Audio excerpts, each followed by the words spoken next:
Going to put your home on the market this spring for sale? And if it is an older home, you want to make sure that you meet the building codes. Because if you don't, the appraiser that will appraise the property for a loan, or the home inspector that will inspect the home for the buyer, will come up with these violations of the building codes. I've got some tips for you on how to meet those codes, and I'll be back in just a moment. Hello, I'm Errol Woods with Landmark Realty in Hays, Kansas.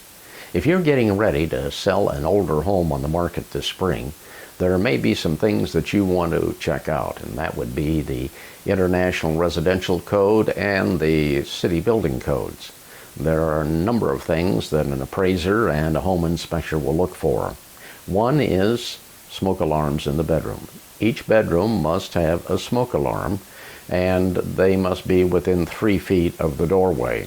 Now you can get a combination alarm that is also a CO2 alarm, and they have a 10-year battery. They run about a little over $19. The other thing is that if you already have smoke alarms in the bedrooms and you do not have the CO2 alarm, this must be installed in the hallway, and it must be within 15 feet of the farthest door to a bedroom. GFI Outlets, those are ground fault outlets, and they prevent you from getting electrocuted if you're near water. They are required within 6 feet of the kitchen sink, the bathroom sink, and a wet bar.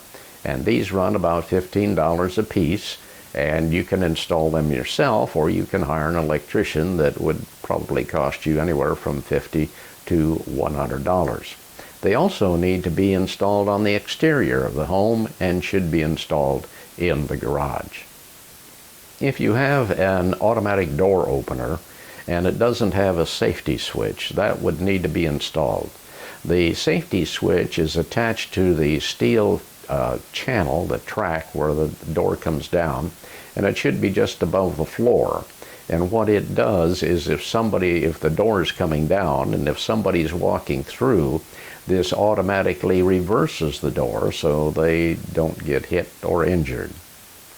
The hot water heater is another issue that many times needs to be addressed.